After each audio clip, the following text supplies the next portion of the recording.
When a desperate pregnant widow discovers a dying stranger beneath the prairie cottonwoods, she makes a choice that will shatter everything she thought she knew about mercy and revenge. But what happens when the man whose life she saves turns out to be the very person who destroyed her? Now he's willing to give up his entire fortune just to win her heart. The screaming started before dawn. Elena Moreau jolted awake in her tiny shack as another woman's cries pierced the Dakota Territory morning of August 15th, 1881. She pressed her hands against her own swollen belly, feeling her unborn baby kick restlessly inside her. "Not today, little one," she whispered. "Mama's got to help someone else first." Elena grabbed her worn shawl and stumbled outside. The sun was just peeking over the endless grassland, painting everything golden yellow. She could see smoke rising from the Jensen cabin half a mile away. Jensen was having her baby, and by the sound of it, things weren't going well. Elena's bare feet found the familiar path through the tall prairie grass. Each step sent sharp pains up her legs, but she kept moving. She had helped birth 3 babies in the past year, and folks said she had gentle hands. It was one of the few ways she could earn a coin or two since her husband died. The Jensen cabin was chaos when she arrived. Mr. Jensen paced back and forth like a caged wolf, his face white with worry. Inside, his wife lay on their rough wooden bed, sweating and crying. "Thank God you're here," Mr. Jensen said, grabbing Elena's arm. "She's been like this since midnight. The baby won't come." Elena washed her hands in the basin and knelt beside the bed. Mrs. Jensen was young, maybe 20, with golden hair stuck to her face with sweat. Her eyes were wide with fear. "I'm here now," Elena said softly. "We're going to get this baby born safe and sound." For the next 3 hours, Elena worked. She rubbed Mrs. Jensen's back when the pains came. She made her drink water and walk around the small room. She talked to her in a calm voice, telling stories about her own pregnancy to keep her mind off the pain. Finally, just as the sun climbed high in the sky, baby Jensen made his appearance. He was small but healthy, with lungs that worked just fine. Mrs. Jensen cried happy tears as Elena placed the tiny boy in her arms. "How can we ever thank you?" Mr. Jensen asked, pressing $2 silver into Elena's palm. Elena smiled tiredly. "Just take good care of that little one." On her walk home, Elena felt proud but exhausted. The baby in her belly seemed heavier now, and her back ached something fierce. She was only 6 months along, but already she felt as big as a house. She was thinking about taking a nap when she heard it, a low moaning sound coming from the cottonwood trees by the creek. Elena stopped walking and listened hard. There it was again, weaker this time. Her first thought was to keep walking. She had enough troubles of her own without looking for more. But the sound came again, desperate and fading fast. Something deep in her chest pulled her toward the trees. Probably just a hurt animal, she told herself as she pushed through the tall grass. But it wasn't an animal she found under the biggest cottonwood tree. It was a man, and he was in bad shape. His fancy clothes were torn and covered in blood. His face was pale as milk, and his breathing came in short, rattling gasps. Elena's heart started beating fast.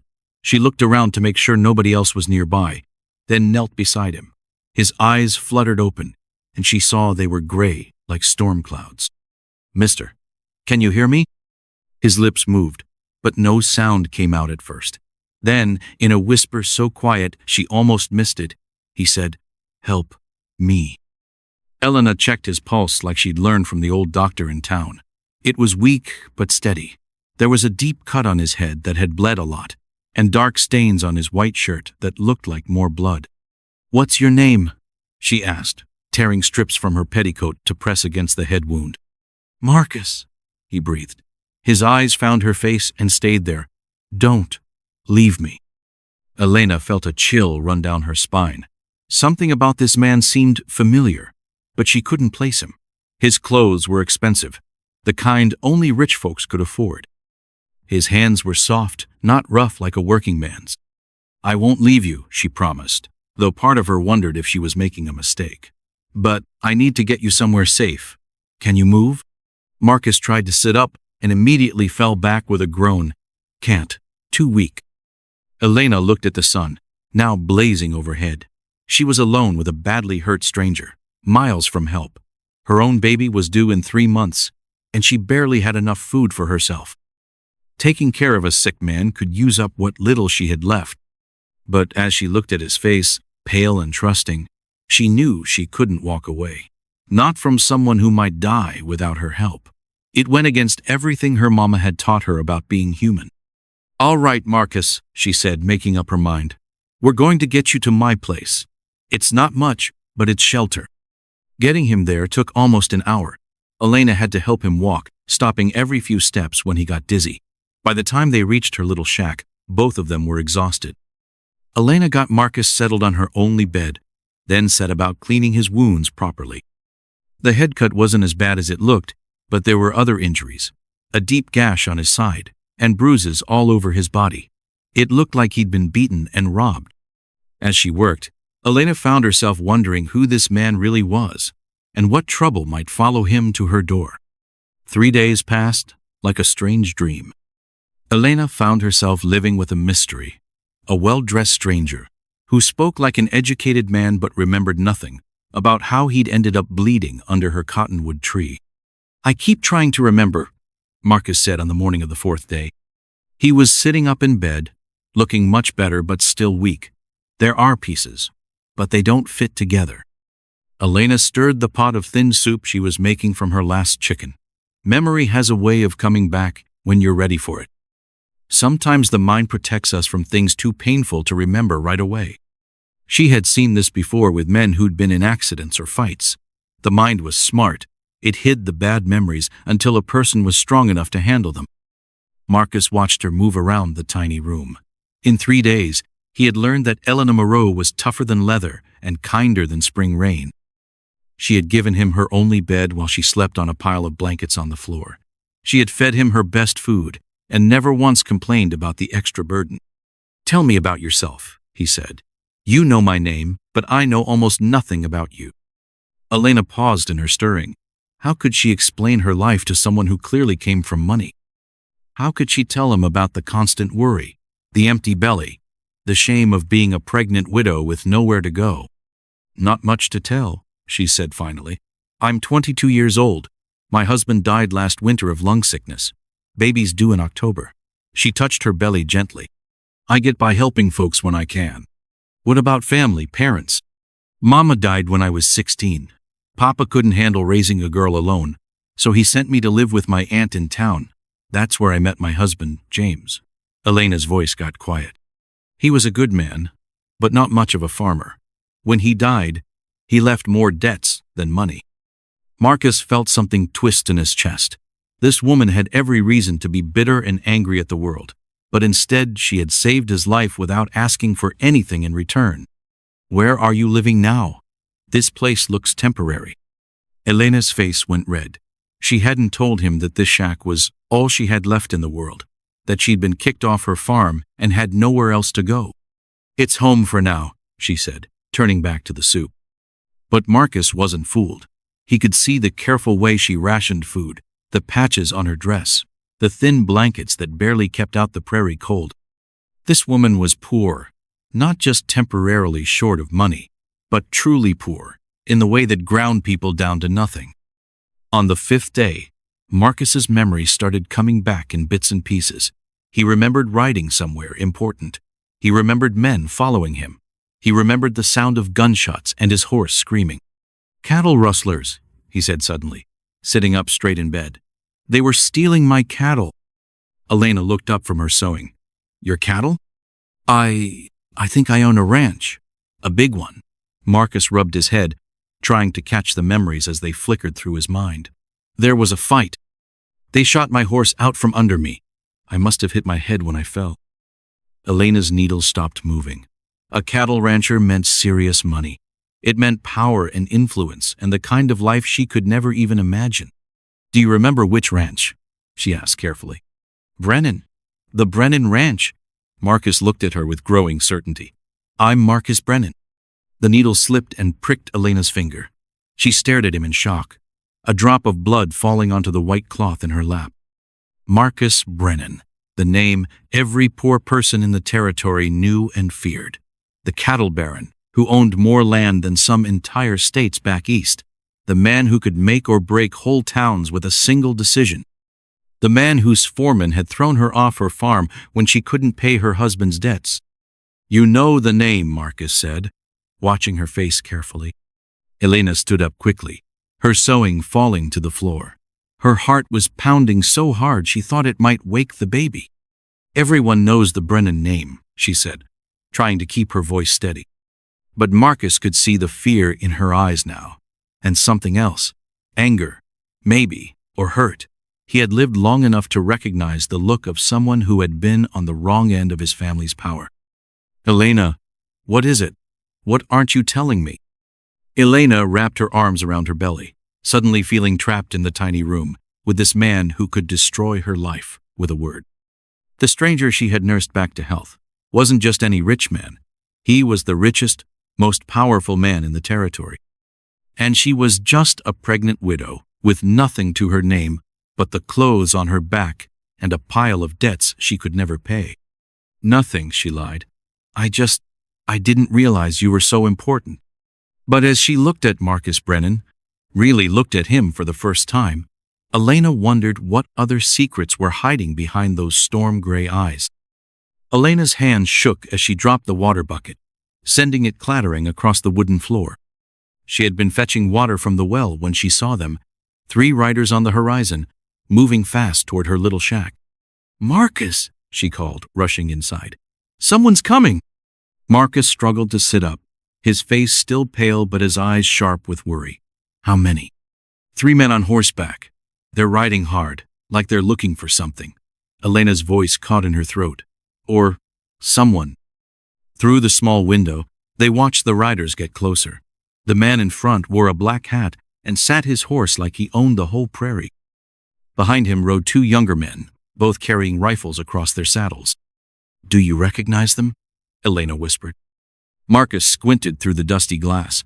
Something about the lead rider tugged at his memory, but the pieces wouldn't quite fit together. "Maybe.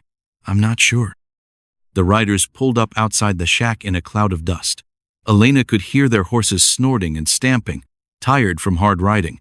The man in the black hat dismounted and walked straight to her door. His knock was loud and demanding. "Open up! We're looking for Marcus Brennan!" Elena's heart nearly stopped.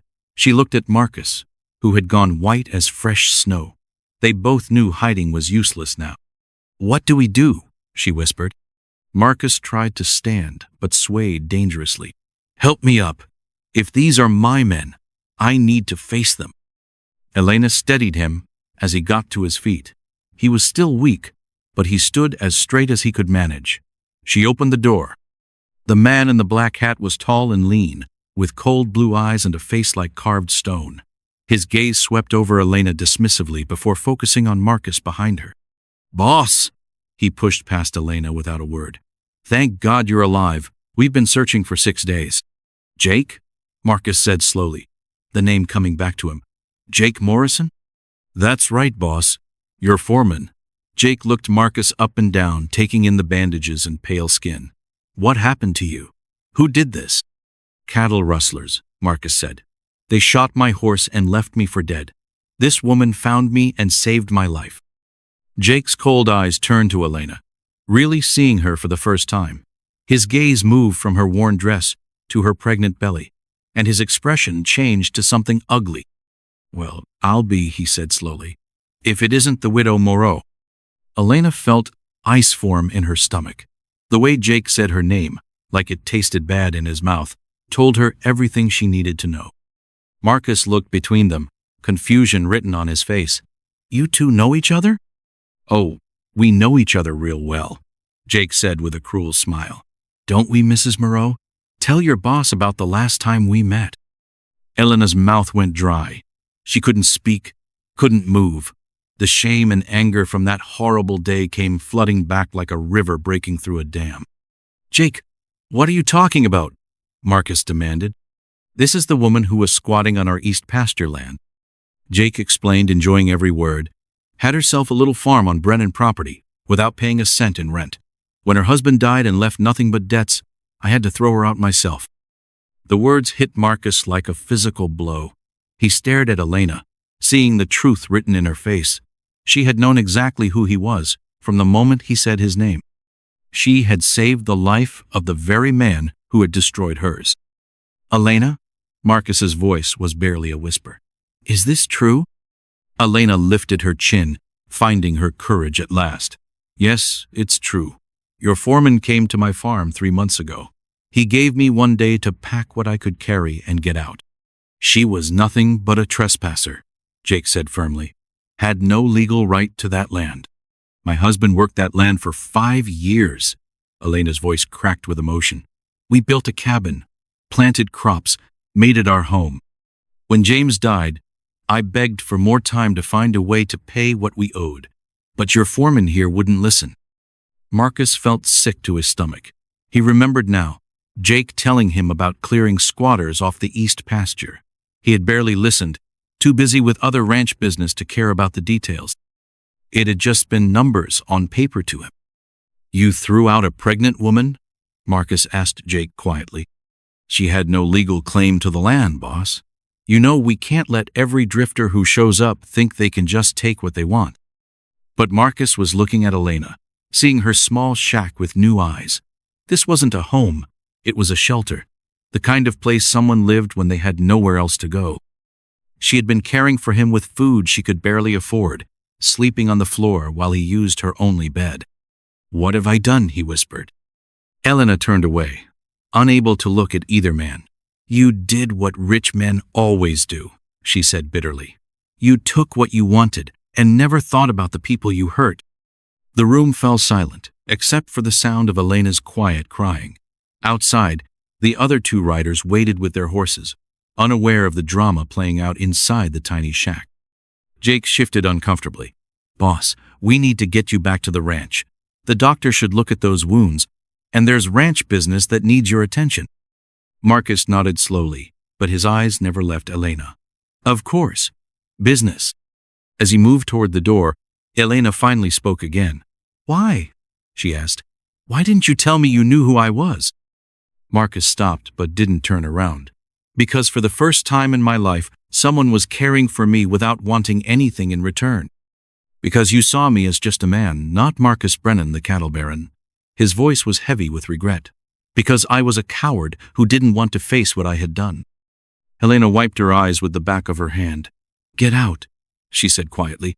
"Both of you, get out of my home." As the 3 men mounted their horses and rode away, Elena sank into her single chair and put her hands on her belly. The baby kicked restlessly, as if sensing her distress. She had saved the life of Marcus Brennan, and now she knew the bitter truth.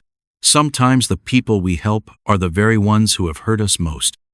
"You can't be serious about this, boss." Jake Morrison stood in the middle of Marcus's fancy ranch office, his hat in his hands, and disbelief written all over his weathered face. Marcus sat behind his massive oak desk, but his mind was miles away in a tiny shack where a pregnant woman was probably wondering how she would survive another Dakota winter.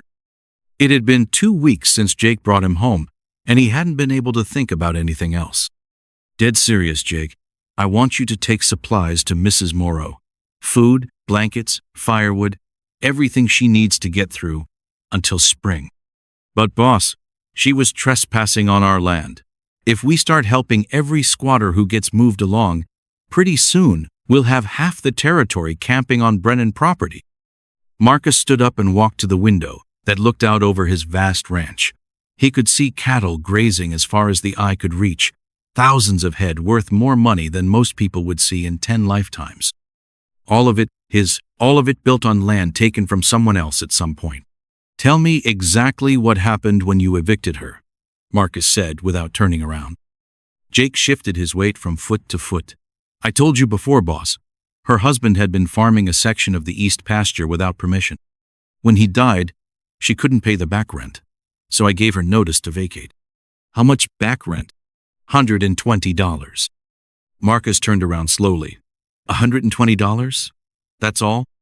Plus interest and penalties, it would have been closer to $200 by now. "But boss, it's not about the money. It's about the principle. We can't let people think they can just take our land." Marcus walked back to his desk and opened the top drawer. He pulled out a leather pouch heavy with gold coins and dropped it on the desktop with a loud thud. "There's $500, he said. "More than enough to pay her debt and give her a good start somewhere else." Jake stared at the money like it might bite him. "You want to give her $500? Boss, I think that knock on the head affected your thinking." "My thinking is perfectly clear, Jake. Clearer than it's been in years." Marcus sat down and fixed his foreman with a steady look. "A pregnant woman saved my life.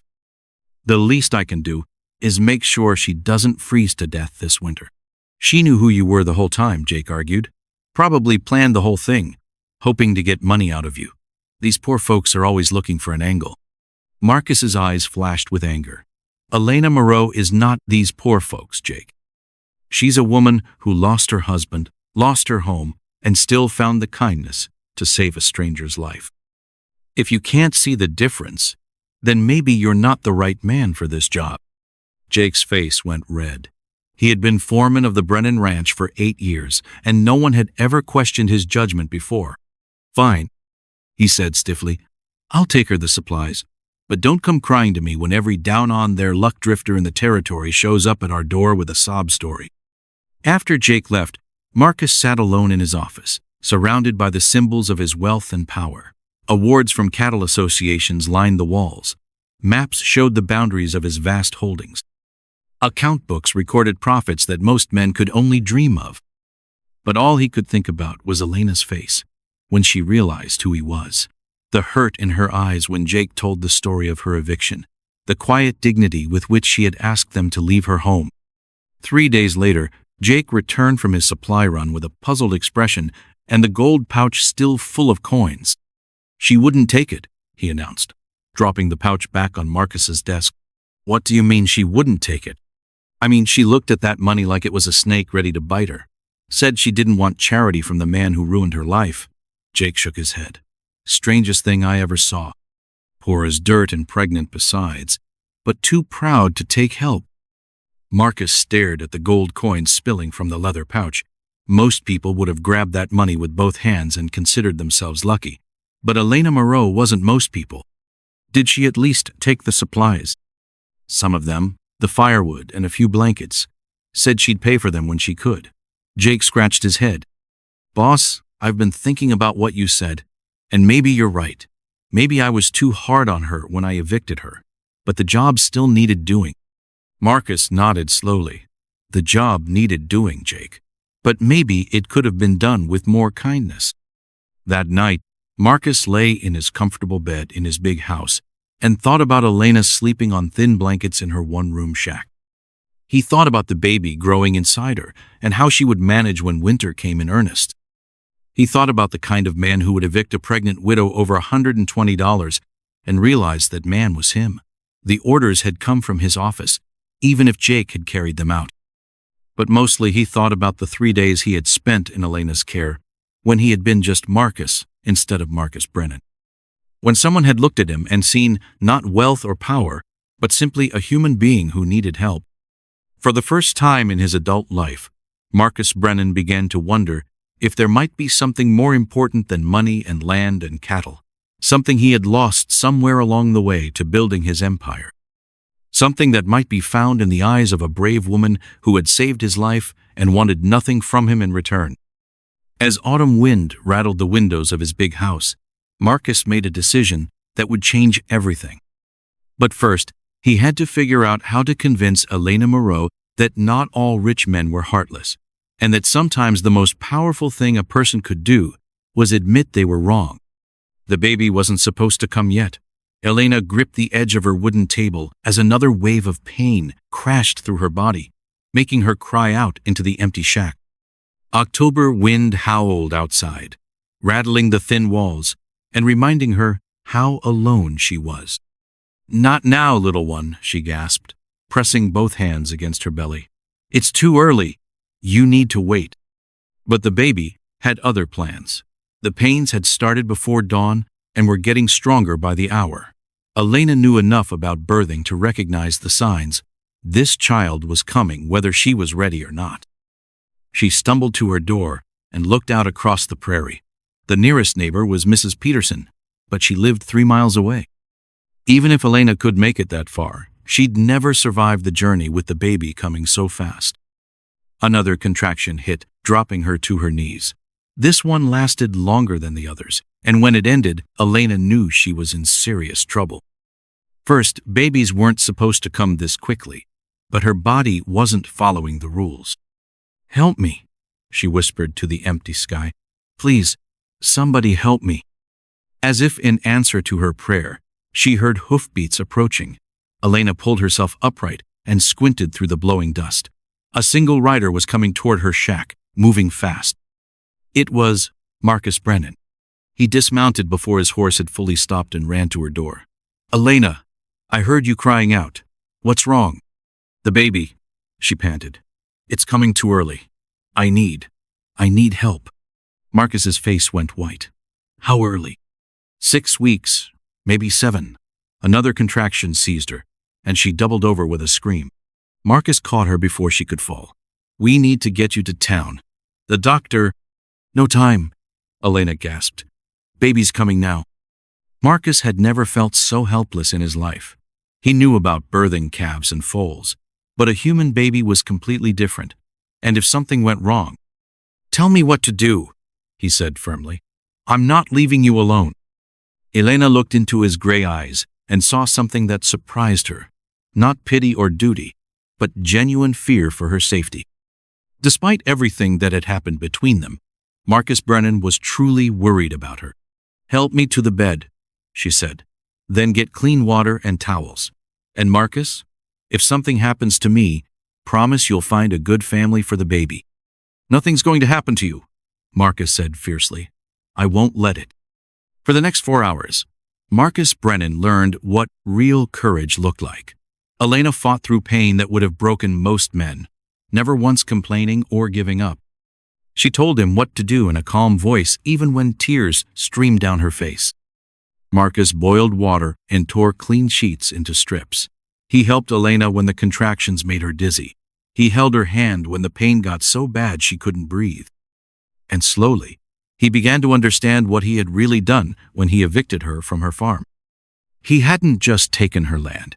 He had stolen her security, her home, her place in the world. He had forced her to face the most dangerous moment of her life alone and afraid, with no one to help her. "I'm sorry," he whispered during a quiet moment between contractions. "I'm so sorry for what I did to you." Elena looked at him through exhausted eyes. "Why are you here, Marcus? Really?" "Because I couldn't stop thinking about you. Because you saved my life, and I ruined yours. Because—" He stopped, not sure how to put his feelings into words. "Because what?" "Because I think I'm falling in love with you." Elena stared at him in shock. Those were the last words she had expected to hear from Marcus Brennan. "You don't know what you're saying. You feel guilty, that's all." "No," Marcus said quietly. "Guilt doesn't make a man ride 20 miles in a thunderstorm just to check on someone. Guilt doesn't make him want to protect someone with his own life." Before Elena could respond, the strongest contraction yet gripped her body. She screamed and gripped Marcus's hand so hard her nails drew blood, but he didn't pull away. "The baby's coming," she gasped. "Right now." Marcus positioned himself to help, his heart pounding with terror and hope. He had delivered hundreds of animals, but none of them had mattered like this one did. 20 minutes later, Elena's daughter entered the world with a lusty cry that filled the tiny shack with joy. She was small but perfect, with dark hair like her mother's and lungs that worked just fine. "She's beautiful," Marcus breathed, wrapping the baby in a clean towel. "She's absolutely perfect." Elena reached for her daughter with trembling arms. The moment she held the tiny girl, everything else faded away. The pain, the fear, even the complicated feelings she had about Marcus. Nothing mattered except this perfect little person who had fought so hard to be born. "Hello, little Rose," she whispered, touching the baby's soft cheek. "I'm your mama." Marcus watched Elena with her daughter and felt something shift inside his chest. This was what real wealth looked like.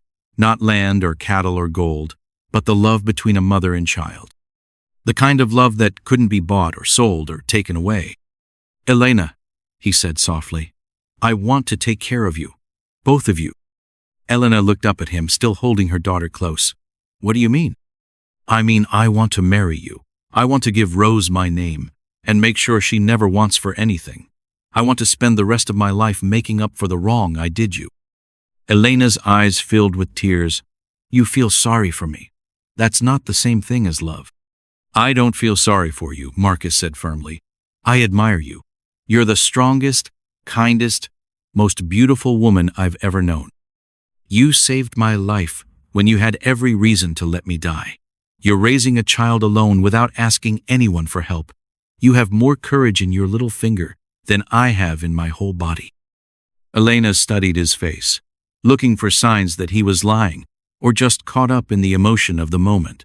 But all she saw was honesty and something that looked very much like love. "I'm not a rich man's wife, Marcus. I don't know how to live in your world." "Then we'll make a new world," he said simply. "One where it doesn't matter who has money and who doesn't. One where people are judged by their hearts, not their bank accounts." As Elena looked down at her newborn daughter and then back at Marcus Brennan, she realized that sometimes the most unexpected things could grow from the darkest soil. Maybe, just maybe, something beautiful could come from all the pain and loss she had endured. But first, she needed to know if Marcus Brennan was really the man he claimed to be, or just another rich man who thought he could buy whatever he wanted. 3 months had passed since baby Rose was born, and the Dakota Territory was locked in the grip of the worst winter anyone could remember. Snow piled 3 feet deep around Elena's shack, and the wind never seemed to stop blowing. Marcus had been coming by every few days, bringing supplies and firewood. He never stayed long, and he never pushed Elena for an answer to his marriage proposal. But Elena could see the hope in his eyes every time he looked at her and Rose. Today was different, though. Today Marcus had brought someone with him, a thin, nervous-looking man in a fancy suit who kept checking his pocket watch. "Elena, this is Mr. Samuel Wright," Marcus said as they stamped snow off their boots. "He's a lawyer from back east." Elena bounced Rose on her hip, trying to calm the fussy baby. "A lawyer? What for?" Mr. Wright cleared his throat and pulled out a thick folder of papers. "Mr. Brennan has asked me to draw up some legal documents. Rather unusual ones, I must say." Marcus looked uncomfortable. "Elena, I want you to hear this from me first. I'm signing over half my ranch to you and Rose." Elena nearly dropped the baby. "What? Marcus, that's crazy. I can't take half your ranch." "It's not taking if I'm giving it freely," Marcus said. "Mr. Wright, show her the papers." The lawyer spread the documents on Elena's small table. "These papers would make you and your daughter equal owners of the Brennan Ranch. Half of everything.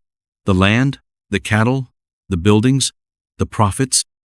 Elena stared at the papers like they might catch fire. "I don't understand. Why would you do this?" Marcus sat down across from her, his eyes serious. "Because I want you to know that when I ask you to marry me, it's not because I think you need rescuing. It's because I need you. I want you to have your own power, your own choices. If you say yes, it will be because you want to, not because you have to. But what if I say no? You'd be giving up half your fortune for nothing." "It wouldn't be for nothing," Marcus said quietly. "It would be the right thing to do. You and Rose deserve security, whether you marry me or not." Elena walked to the window, still holding Rose. Outside, snow continued to fall on the endless prairie. She thought about her husband James, who had tried so hard to make a life for them but had failed. She thought about the baby in her arms, who deserved better than a life of constant worry about money and food and shelter. "There's something else," Mr. Wright said, adjusting his spectacles. "Mr. Brennan has also asked me to draw up papers changing how the ranch operates. He wants to give land grants to families who want to farm, instead of just raising cattle." Elena turned around in surprise. "Land grants?" Marcus nodded. "Small farms, like the one you and James had. Good families who want to work the land and build something lasting. We'd provide the land, seeds, and tools. They'd keep the profits from their crops. That's completely different from how you've run things before." "I've been thinking a lot about what you said, about rich men taking what they want without thinking about the people they hurt. Maybe it's time to try a different way." Elena sat back down, her mind spinning. The Marcus Brennan who had evicted her 6 months ago would never have considered such a plan. But the man sitting across from her now seemed genuinely changed. "What made you think of this?" she asked. Marcus smiled sadly. "A conversation with a pregnant woman who told me that sometimes the most powerful thing a person can do is admit they were wrong."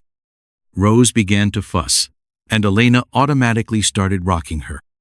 As she looked down at her daughter's perfect little face, she realized that everything she did from now on would affect not just her, but Rose as well. "I need time to think about this," she said finally. "Of course," Marcus said, standing up. "Take all the time you need." But before he could leave, Elena heard something that made her blood run cold. The sound of many horses approaching fast. Through the window, she could see at least a dozen riders coming toward the shack. Marcus moved to the window and cursed under his breath. "Jake Morrison, and he's brought half the crew with him." Elena's heart started pounding. What do they want? "I don't know, but it can't be good." The riders surrounded the shack, and Jake Morrison dismounted with an ugly smile on his face. Behind him, Elena recognized several of the ranch hands, all looking angry and determined. "Boss," Jake called out, "we need to talk." Marcus stepped outside, with Elena and Mr. Wright following nervously. Rose began to cry, picking up on the tension in the air. "What's this about, Jake?" Marcus demanded. "It's about you losing your mind over this woman," Jake snarled. "The boys and I heard about your crazy plan to give away half the ranch. We can't let you do it." "It's my ranch, Jake. I can do whatever I want with it." "Not when it affects all of us." One of the other men spoke up. "We got families too, boss. We can't afford to lose our jobs because you've gone soft over some woman." Elena stepped forward, anger overriding her fear. "Some woman? I have a name, and I have as much right to be here as any of you." Jake's eyes narrowed. "You have no rights here, lady. You're nothing but a gold digger who's got her hooks into the boss." "That's enough, Jake," Marcus said dangerously. "You're fired. All of you who came here with him, you're fired too." "I don't think so, boss," Jake said, and Elena saw his hand move toward the gun on his hip. "See, we've decided that you're not thinking clearly. Maybe you need some time away from influences to get your head straight." Elena realized with growing horror that Jake and his men weren't just here to argue. They were here to do something much worse. Marcus must have realized it too, because he stepped protectively in front of Elena and Rose. "You need to leave. Now." "We're not going anywhere," Jake said. "Not until this problem is solved permanent-like." As the situation spiraled toward violence, Elena clutched her baby daughter and wondered if the happiness she had glimpsed was about to be torn away forever.